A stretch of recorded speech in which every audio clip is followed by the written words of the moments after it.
હાલો મિત્રો, કેમ છો બધા? બધા તો મજામાં જશો તો સવારમાં મારા તરફથી જય શ્રી રામ અને જય માતાજી। તો કાલે એવો સારો એવો વરસાદ હતો અને આજે આપણે વરસાદ નથી મિત્રો, સારો એવો તડકો નીકળી ગયો છે। બધી નદીઓમાં પૂર આવી ગયા છે અને આજે બહુ કઈ વરસાદ જેવું વાતાવરણ પણ નથી, લાગે છે કે આખો દિવસ તડકો રહેવાનો। તો તમે જોઈ શકો છો કેવો તડકો છે। તમે જોઈ શકો છો મિત્રો કેવો તડકો છે। ઠેર ઠેર પાણી પર ભરાઈ ગયેલ છે। હજી સુધી પાણી સુકાણ નથી, કેમ કે સુકાવાના પણ નથી। કાલે સારો એવો વરસાદ 10-15 ઇંચ પડી ગયો છે। તો આજે તો મિત્રો ગુરુવાર અને બુધવારે તો આપણે જાણીએ છીએ કે સારી રીતના વરસાદ થયો હતો, એટલે અમે એ વાળીએ તો વાડિયાથી ગામમાં જવાય તેવી પરિસ્થિતિ હતી નહીં, એટલે છોકરા પણ કોઈ ભણવા ગયા નહોતા ને આપણે સૂર્યાભાઈ પણ ગયા નહોતા।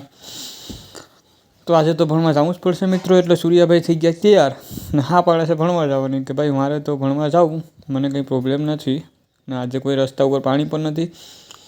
તો ભાઈ તૈયાર થઈ ગયા અને તૈયાર થઈને આપણે મૂકવા જવાના છે ભણવા। તો ભાઈ કમ્પ્લીટલી જોઈ લો તમે કે તૈયાર થઈ ગયા છે ને એકદમ રેડી, હાલો આપણે ભણવા માટે તૈયાર છે મિત્રો।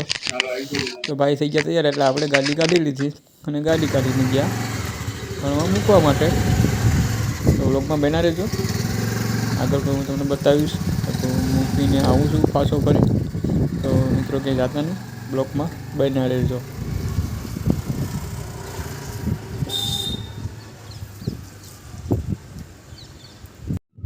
તો ભાઈ આપણે સૂર્યાભાઈને મૂકીને આવી ગયા ઘરે।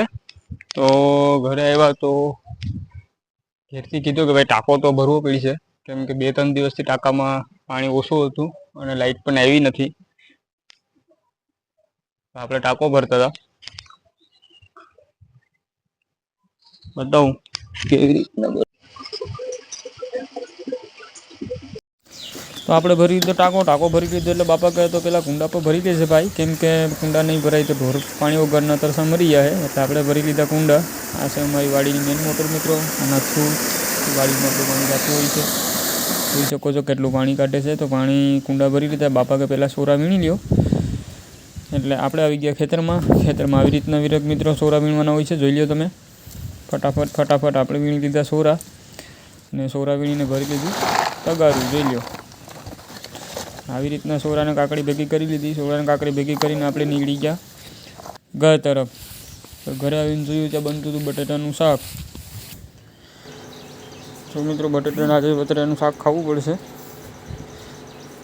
તો બટેટાનું શાક અને કાકડીનું આથણું જોઈ લો કેવું બેનું છે, સરસ મજાનું બટેટાનું શાક ખાવું છે તમે પણ આવી જજો ફટાફટ।